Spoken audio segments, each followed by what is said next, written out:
Agora, você pergunta e nós respondemos. Perguntas e respostas no programa Um Toque de Deus. Vamos às perguntas então. André, nós estamos lotados de perguntas, hein? Vamos trabalhar. Muitas perguntas, né? Vamos então começar por uma pergunta que trata aqui sobre usos e costumes, pastor. A irmã Val, lá de Jundiaí, ela pergunta o seguinte: onde está escrito na Bíblia que usar batom, esmalte, calça, pintar e cortar o cabelo é pecado? Ela gostaria de saber se isso tem alguma base bíblica. E eu quero aproveitar aqui e mandar um abraço para a irmã Val. Deus abençoe, irmã Val. Então, eu vivi neste contexto porque quando eu me converti na década de 71, me converti em 71, década de 70, portanto, e eu me converti na Assembleia de Deus, né? E eu louvo a Deus por tudo que eu aprendi na Assembleia de Deus, com exceção dos usos e costumes, que eu achei que sempre foi um exagero e não tem base bíblica. Não há como você defender à luz da Bíblia os usos e costumes. Uma das coisas que se pregava na época e nós obedecíamos, ainda hoje alguns assembleanos querem defender, é que o homem não pode deixar a barba crescer. Isso para mim é uma verdadeira aberração, assim, ir contra, não vou dizer contra a palavra de Deus, mas é uma interpretação estapafúrdia da palavra de Deus. A gente não vê em momento algum na Bíblia a palavra de Deus condenando um homem por deixar a sua barba crescer. Pelo contrário, a gente vê muitas vezes a barba sendo até enaltecida na Bíblia. Pegue, por exemplo, o Salmo 133. Ó, quão bom e quão suave é que os irmãos vivem em união, é como o óleo precioso que desce sobre a cabeça e a barba de Arão. Então o Arão não poderia ser membro de uma igreja onde se proíbe o uso da barba, né? E a Bíblia dá a entender que até o próprio Jesus, ele usava barba. Ele tinha barba crescida, né? Porque em Isaías capítulo 50, acho que no versículo 6, está escrito assim, Isaías 50, versículo 6. As minhas costas dou aos que me ferem e as minhas faces aos que me arrancam os cabelos, né? Então, a outra versão diz os cabelos da minha barba. Então, não tem como você defender, ser honesto e dizer que um cristão não pode deixar a barba crescer. Interessante. A própria Assembleia de Deus, ela lá atrás, eu me lembro na década de 70, depois 80, ela publicava um livro, acho que de autoria de Orlando Boyer, né? Missionário Orlando Boyer, chamado Os Heróis da Fé. E na capa dos livros vinham os heróis do cristianismo, né? O Martim Lutero, o João Calvino, o Spurgeon, o Moody, um punhado deles, né? Todos barbudos, né? Então para mim era uma contradição ser exortado nos cultos que eles chamam de doutrina, que não, o crente não pode ter barba, fica parecendo bode e tudo isso, mas ao mesmo tempo ela estava me incentivando a viver uma vida espiritual, a imitar a fé daqueles homens que todos eles usavam barba. Então era uma coisa contraditória, né? E a lei de Moisés também dizia que vocês não devem danificar os cantos da barba, né? Não pode. A barba era uma questão de honra na cultura judaico-cristã. Tanto que a gente vai ver os judeus perambulando aí, perambulando não, mas caminhando pelas ruas. Você vai a Israel, os judeus têm toda a barba crescida, né? Então não faz sentido. E eu digo para vocês, eu detesto essa doutrina de usos e costumes, tá? Eu vou citar mais um exemplo. Eu me lembro que eu pregava numa igreja onde o pastor proibia as mulheres de soltar o cabelo. O cabelo tinha que ser preso no alto da cabeça em forma de coque. O coquinho, chamava o coquinho aleluia. Coquinho aleluia. Tá? Então, não podia soltar o cabelo, né? A moça, a mulher, né? Uma senhora não podia soltar o cabelo. Se soltasse o cabelo, aquilo era motivo de disciplina ou de exclusão. E aí eu conheci, não muito longe daquela igreja, uma outra, onde eu também fui pregar uma vez, fazer um casamento, onde as mulheres eram proibidas de prender o cabelo. o cabelo tinha que ser solto. Qual é a base bíblica dessa gente? Qual é a base bíblica desses pastores? Nenhuma. Nenhuma. Aquilo saía da cabeça deles, tá? E não da Bíblia Sagrada. E tem uma coisa que a gente precisa incentivar. Não dá para ficar obedecendo doutrinas humanas, que elas surgem do capricho humano ou do gosto do freguês. Então tem um pastor que acha bonito a mulher prender o cabelo, então aqui a doutrina é prender o cabelo. Tem outro que já gosta do cabelão solto, aqui é a doutrina do cabelo solto. Gente, voltemos para a Bíblia. A nossa fidelidade, ela tem que ser à palavra de Deus e não a um sistema de doutrinas que muitas vezes ele é produzido pela carne, pela natureza pecaminosa até do ser humano. Então é muito complicado isso, eu não sei conviver com isso, nem quero conviver com isso. Agora, eu sou grato à Assembleia de Deus eternamente pelo que eu aprendi, as doutrinas bíblicas. Na minha época, na década de 70, a doutrina da santificação, a doutrina de não se envolver, não se conformar com as coisas deste mundo, como está em Romanos capítulo 12, versículos 1 e 2. Então, a herança assembleiana, eu sou muito grato a ela, eu sou muito grato a essa herança assembleiana. Tanto que hoje, na nossa igreja, Igreja Cristã da Trindade, nós usamos a revista da Escola Dominical da CPAD, da Casa Publicadora da Assembleia de Deus, tá? E que a gente nem vê mais as revistas nas últimas décadas aí pregando uso e costume, não tem mais isso. Que a mulher não pode usar brinco, que a mulher não pode usar colar, que a mulher não pode usar pulseira, que a mulher não pode pintar os cabelos, pintar o cabelo ou pintar as sobrancelhas. Isso era uma coisa muito ruim na nossa época, era muito ruim, né? Era uma fonte de fofoca, porque ficava um vigiando o outro. Nossa, você viu? Aquela lá pintou a unha, aquela lá colocou base na unha, aquela lá pintou a sobrancelha, aquela lá cortou a ponta dos cabelos. Graças a Deus que ao eliminarmos a doutrina de usos e costumes, que é uma coisa humana, não é de Deus, tá? A gente já eliminou 90% ou 95% das fofocas na igreja, né? Agora, precisamos de equilíbrio, claro que tem momentos, por exemplo, na Bíblia, eu não me lembro o texto agora, eu deveria ter verificado isso antes, em que a palavra de Deus diz que Deus vai tirar das mulheres, né, as suas presilhas, os seus colares e tudo isso. Então, eles pegam este texto, mas eles ignoram o contexto. Deus vai tirar essas coisas da cabeça delas, das orelhas, né? Por quê? Porque elas se tornaram rebeldes. Por isso é que Deus vai tirar, né? Mas eu vou achar e durante o programa eu vou passar esse texto aqui para vocês, tá bom? Então, não tem base. Outra coisa, se você pegar Ezequiel, capítulo 16, que texto poderoso, né? Então fala da relação de Deus com Jerusalém, com a cidade de Jerusalém, com a nação de Israel. Olha, e no versículo 8, como Deus viu a nação nascendo, como se ela fosse um bebê, uma criança que foi abandonada, né? Quando eu passei por você, eu te vi ainda, estava no seu sangue, você foi abandonada. Ninguém se compadeceu de você, então eu passando vi e me compadeci, eu te amei, né? E olha a partir do versículo 8, Ezequiel 16, 8. E passando eu por ti, vi-te, e eis que o teu tempo era tempo de amores. E estendi sobre ti a auréola do meu manto, e cobri a tua nudez, e dei-te juramento, e entrei em concerto contigo, diz o Senhor Jeová, e tu ficaste sendo minha. Então te lavei com água, e te enxuguei do teu sangue, e te ungi com óleo. E te vesti de bordadura, e te calcei com pele de texugo, e te cingi de linho fino, e te cobri de seda. E te ornei de enfeites, olha o versículo 11. E te pus braceletes nas mãos, e um colar à roda do teu pescoço. E te pus uma joia na testa, e pendente nas orelhas, e uma coroa de glória na cabeça. Gente, se isso fosse pecado, essa linguagem estaria na Bíblia? Faça-me um favor, tenha paciência. Tenha paciência. Ainda tem gente hoje insistindo nisso, né?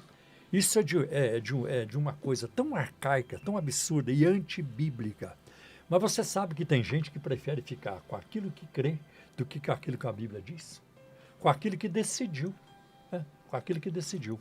E isso não está certo. Nós precisamos submetermos à palavra de Deus. Agora, cuidado com os outros extremos. Quando as pessoas começam a se vestir de forma indecente, sensual, né, para provocar a sensualidade. E isso não é só homem, não é só mulheres, os homens também. Aliás, hoje o que tem de homem esquisito por aí, né? O que tem de homem esquisito por aí, tá? É lamentável. Pobre das mulheres, né? Já há o número de mulheres é maior do que o de homens, né? Agora, os homens, porque existe hoje o quê? A cultura hoje, né? E a esquerda no mundo, não é só aqui no Brasil, não. A esquerda no mundo todo, na Europa, né? Na América do Norte, trabalha para desconstruir, tá, a família, né? Nesse sentido, para valores. A esquerda trabalha para desconstruir valores. Por isso tem ideologia de gênero, né? Tem um punhado de coisa aí. Tá? Então existe hoje o quê? Um esforço para afeminar os homens, né? E masculinizar as mulheres. Né? Então, os homens hoje estão, não todos, mas tem homens usando roupa que você olha, você não sabe o que é aquilo, se é homem ou mulher. Né? Uma coisa que não tem respaldo na palavra de Deus. Né? Então, a palavra de Deus não aprova esse tipo de comportamento. Né? Então, nós precisamos nos vestir de uma forma bonita. Eu não tenho problema nenhum. Nossa igreja, as mulheres vão com calça comprida, vão com enfeite, vão com joias. Mas é preciso manter o equilíbrio. Porque a mulher que se veste com sensualidade, ou o homem também, não estão agradando a Deus. E a nossa forma de vestir, não só a nossa forma de vestir, mas de pensar, de agir, nossos gestos, olhar, falar, tudo deve ser feito de forma a glorificar a Deus. Glorificar a Deus. O bom senso. Bom senso, equilíbrio, né, Equilíbrio. pastor? Equilíbrio. Equilíbrio. Então é nesse sentido. E qual é a intenção da pessoa Qual é a também? intenção? Para mim, uma mulher que se veste com sensualidade, ela está na caça. Ela está caçando. E ela não vai caçar uma coisa boa. Porque eu fui jovem na igreja. Eu não casei cedo. Eu estava com 32 anos quando eu me casei. Tá? Agora, você acha que na vida que eu vivia para Deus, uma vida muito dedicada, de muita atividade na obra, a minha juventude, ela foi tremendamente aproveitada. Foi a melhor parte da minha vida, eu acho. Né? Quando eu mais servi a Deus, foi na minha vida de solteiro. Tá?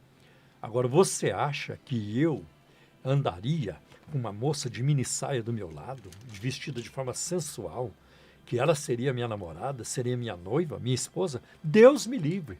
Tem muito homem banana por aí, tá? Tem muito homem banana, que ele desfila como que mostrando a namorada, a noiva, parece que está oferecendo para os outros homens. Tá? Eu jamais me desfilaria com uma mulher mal vestida do meu lado, de jeito nenhum. Então, está faltando tudo isso, lamentavelmente, tempos difíceis, a multiplicação da iniquidade, a Bíblia se cumprindo, e que Deus nos ajude a manter o foco, a manter os olhos na cruz. Amém? Vamos em frente. Deixa eu só complementar aqui o texto que o senhor esqueceu. Aqui o irmão Givanildo, lá da ICT de Osasco, nos mandou aqui. Vê se é esse, pastor. Isaías 3, 16 e 17. Esse mesmo. Diz ainda mais o Senhor, visto que são altivas as filhas de Sião, e andam de pescoço emproado, de olhares imprudentes, andam a passos curtos, fazendo tinir os ornamentos de seus pés. O Senhor fará tinhosa a cabeça das filhas de Sião. O Senhor porá a descoberto as suas vergonhas. Naquele dia tirará o Senhor o enfeite dos anéis dos tornozelos, as toucas e os ornamentos em forma de meia-lua, os pendentes, os braceletes e os véus esvoaçantes, e por aí vai, né? Por que Deus ia tirar? Porque elas se tornaram altivas. Altivas, exatamente. Obrigado, irmão Givanildo. Se elas fossem mulheres santas, Deus não tiraria. Com certeza. Esse é o sentido. Gente, quanto erro, quanta coisa truncada, errada, desencontrada, nos foram passadas ao longo do tempo Mas a gente tem que olhar para a Bíblia no seu contexto. Exatamente. E a própria Bíblia ela chama as mulheres a uma reflexão da importância ao cuidar da sua aparência de modo equilibrado, como o senhor disse, de modo com bom senso, né? Sim, o apóstolo Pedro trabalha essa questão. O apóstolo né? Paulo também trabalha bastante essas trabalha. questões dentro das Exatamente. igrejas, né? Então é Exatamente. importante se atentar à palavra de Deus. Amém. Em frente. Vamos lá, pastor. Vamos mandar aqui um abraço lá pro Canadá. Um abraço para a Vanessa, para o Luciano, tal. Mais um. O Gustavo e pra Lara. E a Lara. É. Mais um abraço especial aqui também para o Marcelo e sua esposa Fabiana, que são ouvintes nossos Fabiana. Sabe em também. que cidade eles estão? Da cidade de Edmonton. Ó, Deve ser isso aqui. Ele pede oração pela família, depois estaremos orando, e ele gostaria que o senhor comentasse um pouco sobre a mudança de oração do Pai Nosso pelo Papa.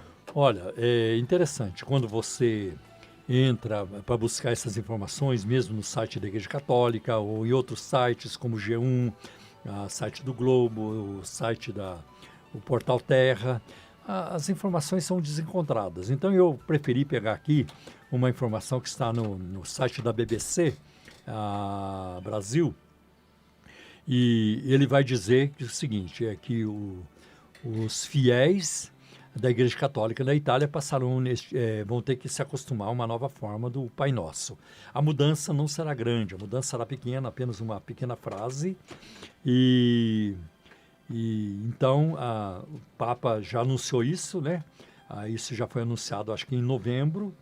E a nova versão, aquela parte que diz, e não nos deixe cair em tentação, né? Não nos induzas à tentação. Então, vai passar a ser, não nos abandoneis na tentação, né?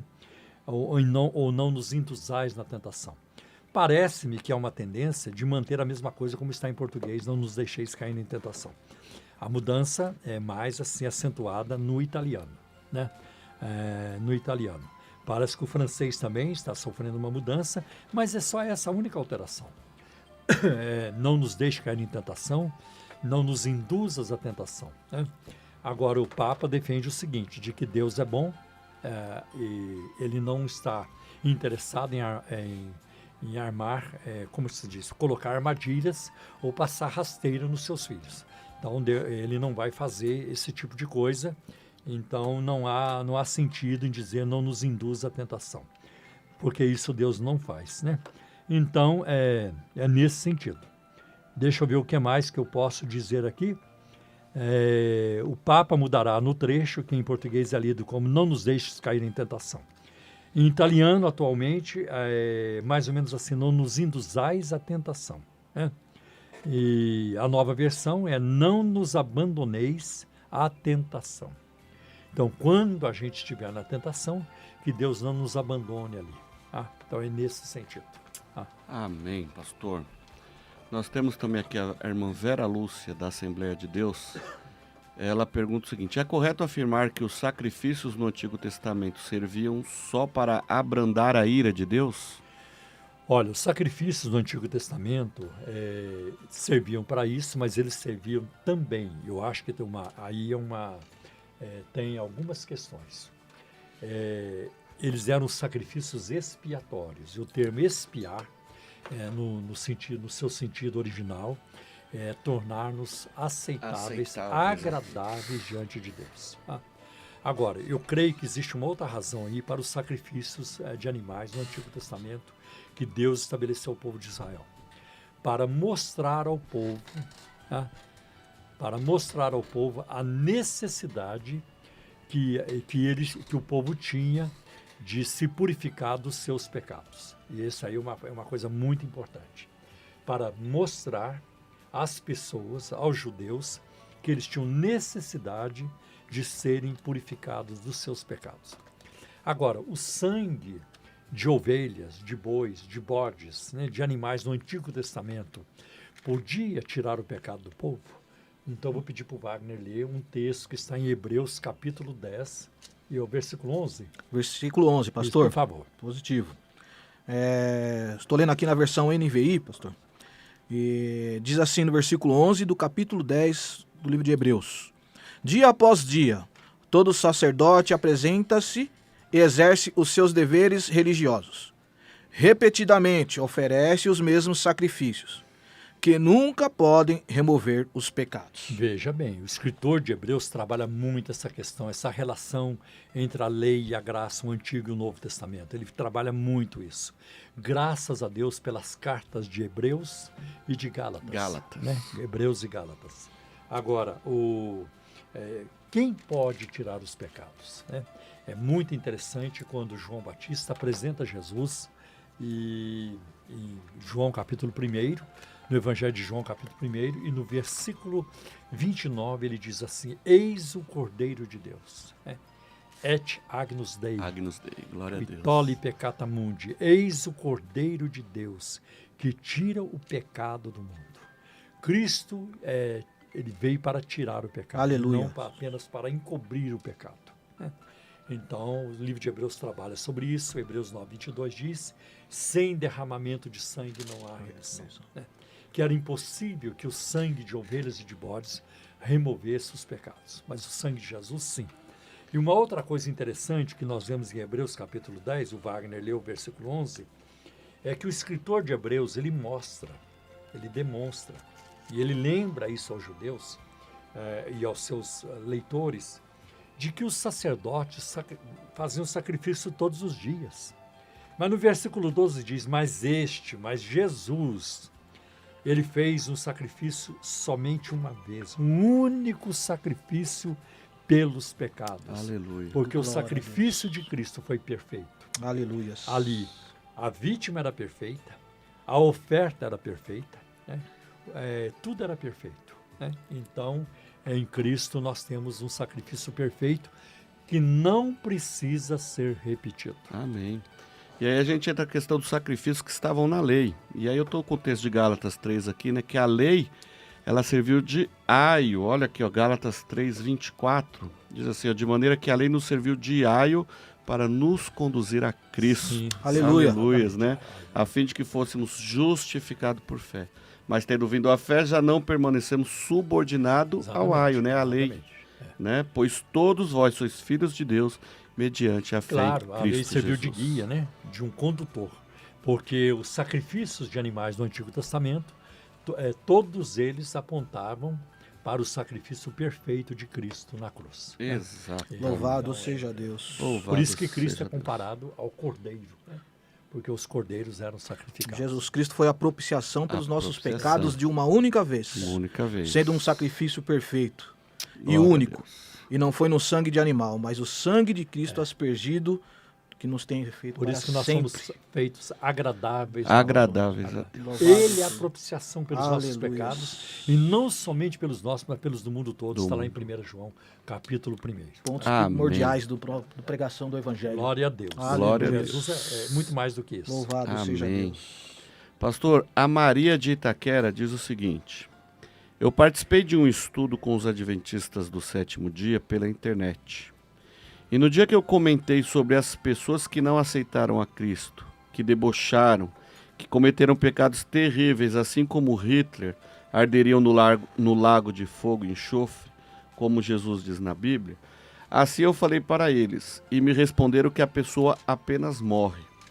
Eu gostaria de saber qual a posição dos adventistas em relação ao inferno. Então, a posição dos adventistas em relação ao inferno é de que ele não existe. Então, eles negam a existência do inferno e eles promovem uma doutrina chamada aniquilacionismo, né?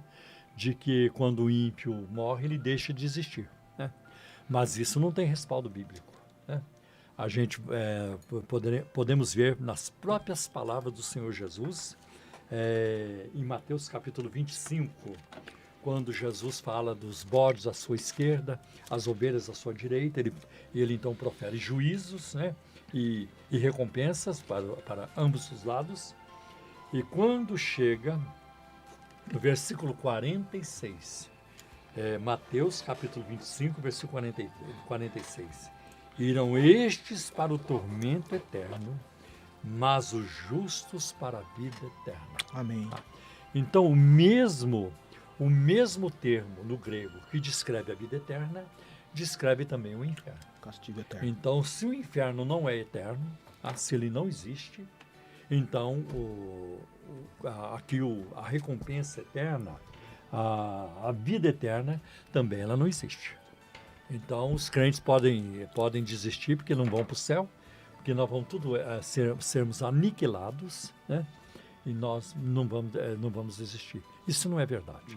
Tem vários outros textos na Bíblia que comprovam que isso não é verdade. Quando Jesus, por exemplo, ele fala do rico e Lázaro, em Lucas 16, então ele mostra, Jesus abre a cortina da eternidade e nos mostra o que se passou, o que se passa do outro lado, né? Eu creio que Jesus estava ensinando ali uma verdade. Jesus não estava usando conceitos pagãos, porque Jesus não precisava disso. Jesus não precisava, ele é a verdade, a fonte da verdade. Jesus também não estava ali contando, muitos entendem, uma parábola, porque ali no texto surge o nome de um homem, o rico e Lázaro, né? E geralmente nas parábolas de Cristo não surgem nomes próprios, não tem uma parábola de Jesus que tenha nome próprio, né? E ali o texto diz, existia um homem. Então, realmente existiu. Porque se não existiu, Jesus estava mentindo, né? Então, e Jesus mostra aquele rico no Hades, no inferno, em tormento. Em tormento. Embora o assunto do inferno seja um assunto politicamente desagradável, as pessoas não querem ouvir, as pessoas só querem ver o que é bom. Eu estou cansado de ver gente ímpia, gente cretina, gente assassina, ladrões, corruptos morrerem e logo coloca essa turma no céu, né? Então, não importa o estilo de vida que essa pessoa teve, quando morre, olha, o céu merece o que é bom, já foi para o andar de cima, como alguns usam essa expressão também. Não, a Bíblia não ensina isso, né? É preciso nascer de novo. Jesus foi muito claro em João capítulo 3, versículos 3 e 5, ao conversar com Nicodemos. Se você não nascer de novo, você não pode ver o reino de Deus. E se você não nascer de novo, você não pode entrar no reino de Deus, tá? Então, Jesus, em Lucas 16, ele mostrou que o rico estava em tormentos lá no inferno. Então, está aí a nossa resposta. O inferno é uma triste realidade, mas é. Mas é real. Agora, o inferno não foi feito para o ser humano. A Bíblia diz que o inferno foi feito para o diabo e seus anjos. E é difícil ir para o inferno. Não é fácil ir para o inferno. É difícil. Você tem que passar por cima da Bíblia, por cima da ação do Espírito Santo, você tem que passar por cima... vou retirar essa ação do Espírito Santo aí, porque vai dar uma polêmica muito grande. Você tem que passar por cima da pregação, da pessoa que te evangeliza, você tem que passar por cima de tantas persuasões, de tanta coisa que é colocada como obstáculo para ir para o inferno, mas o ser humano diz, não, eu quero ir, eu não quero saber. Para você ir para o inferno, você vai ter que querer mesmo, né? Parece que precisa de um esforço muito maior para ir para o inferno do que para ir para o céu. Que esforço eu tenho que fazer para ir para o céu? Nenhum. Perfeito. Porque Jesus é a escada Tudo. para o céu, né? E como disse certa vez um pregador, e a escada rolante. Você não tem que fazer nada, Jesus é uma escada para o céu, mas é a escada rolante. Amém. Você entra nela e ele te leva. Você não tem que subir os degraus. Exatamente. Glória a Deus. Só tem que ir até ele. Amém. Glória a Deus. Pastor, a Sueli de Mairiporã, ela gostaria que o senhor falasse um pouquinho, desse algumas explicações sobre a maçonaria. Bom, a maçonaria é uma, digamos assim, uma sociedade, né? Que não é secreta, como alguns dizem, ela é secreta. Ela não é secreta, ela é privativa. Se a maçonaria fosse uma instituição, uma sociedade secreta, nós não veríamos lojas maçônicas, né? Nas ruas, nas avenidas, endereço. Adesivo no carro. Adesivos no carro, né? Nas entradas de exatamente. cidades, Então, a maçonaria não é secreta, ela é privativa. Tá? A maçonaria também não é uma religião, ela é religiosa. E aqui estou me valendo de uma pesquisa, de uma publicação do reverendo Paulo Delage. Ele fez uma excelente pesquisa sobre a maçonaria, a pedido até do Supremo Concílio da Igreja Presbiteriana do Brasil, e eu tenho essa pesquisa do Paulo. Acho que ela foi publicada em algum lugar e eu tenho isso. Então ele esclarece vários mitos aí ele desfaz alguns mitos. Então eu aprendi essas duas coisas, que ela não é secreta, ela é privativa. Ela não é religião, ela é religiosa porque ela tem símbolos religiosos. Aliás, um dos critérios que deixa alguém de fora da maçonaria é se a pessoa for ateia. A maçonaria não admite ateus. Tem que acreditar em alguma coisa. Ou em Jesus, ou em Buda, ou em Maomé, ou em Confúcio, ou num orixá. Tem que acreditar em alguma coisa sobrenatural. Ateu não entra na maçonaria. E a maçonaria, por isso, ela entra em conflito com a Bíblia Sagrada, porque justamente esse é um dos critérios. Ela é ecumênica, ela é sincrética. E a Bíblia não combina, a palavra de Deus não combina com sincretismo, né? Então nós cremos na unicidade de Cristo para a salvação, só Ele pode salvar, nenhum outro, né? Então aí já começa um conflito. Também a gente vai ver, é possível saber que a Bíblia Sagrada não é o único livro da maçonaria. Se a loja maçônica estiver num ambiente, numa região cristã, a Bíblia estará no altar da maçonaria. Se for, por exemplo, em Utah, nos Estados Unidos, né, onde a maior parte da população é de Mórmon, então o livro de Mórmon estará no altar da maçonaria. Se for num país árabe, aí o Corão estará no altar da maçonaria. Então a maçonaria é bastante sincrética. E a Bíblia não aceita sincretismo, né? A fé é somente em Deus e assim por diante. Tanto que a gente vai ver os profetas do Antigo Testamento sempre proclamando o povo, né, a adoração a Yahvé, como Elias fez lá no Monte Carmelo. Se Baal é Deus, então vocês sirvam ele. Ou se Jeová é Deus, vocês não vão poder servir os dois ao mesmo tempo. E o próprio Jesus disse, ninguém pode servir a dois senhores, né? Ali o contexto é outro, é de dinheiro e Deus, mas ninguém pode servir a dois senhores. Tá? Tem outras questões sobre a maçonaria que nós não vamos ter tempo de elaborar aqui hoje, mas essa é uma coisa muito, muito interessante. Outra coisa é que a maçonaria reduz Jesus Cristo a uma figura, entre outras, dos líderes de religiões. Então, se você pegar, por exemplo, o Dicionário da Maçonaria, de Joaquim Gervásio Figueiredo, né, que é grau 33, ou do Rizardo da Camino, que também é outro expoente da maçonaria, então, se você pegar lá o verbete religião, você vai ver que para eles, todos os líderes de religiões foram portadores de uma única mensagem divina, todos eles, Hermes Trismegisto, Krishna, Vishnu, Jesus Cristo, Maomé, Buda e assim por diante. E isso não combina com a fé cristã. O apóstolo Pedro, em Atos capítulo 4, versículo 12, respondendo às autoridades de Jerusalém, ele diz, em nenhuma outra salvação, porque não há outro nome dado entre os homens pelo qual importa que sejamos salvos, a não ser no nome de Jesus. Né? E vários outros textos na Bíblia apontam para isto, e a própria palavra de Jesus em João 14,6. Eu sou o caminho, a verdade e a vida, ninguém vem ao Pai a não ser por mim. Aleluia. Então, agora, a maçonaria, ela é uma instituição que promove muita coisa boa, o trabalho dela aparece muito mais no interior, nas cidades do interior, são menores, onde o trabalho aparece mais do que nas grandes capitais, né? E então é isso, né? A maçonaria não admite mulheres, né? A não ser nas reuniões chamadas reuniões brancas, tem um chá, uma coisa assim beneficente, mas nas reuniões mesmo lá privativas as mulheres não participam, né? Então tem muitas outras questões, eu não tenho tempo para elaborar aqui hoje, que o tempo já fugiu. Tem mais perguntas? Ok, vamos mais uma se for possível responder. Então vamos aqui. O Roberto da Assembleia de Deus, ele quer saber se o amor no casamento é sentimento ou mandamento. Os dois, né? E Wagner, nós falamos de um versículo aí, se não me engano, em Efésios, né? Capítulo 5, versículo 25. E o que diz lá? Diz assim a palavra do Senhor. Efésios capítulo 5, do versículo 25. Maridos, ame cada um a sua mulher, assim como Cristo amou a igreja e entregou-se por ela. Então, é um mandamento, né? Então, manda amar. Amai vossas mulheres como Cristo amou a igreja. Agora, às vezes aparece alguém dizendo, eu não amo mais minha esposa, meu amor acabou. Ou a esposa, eu não amo mais meu marido, eu quero me separar.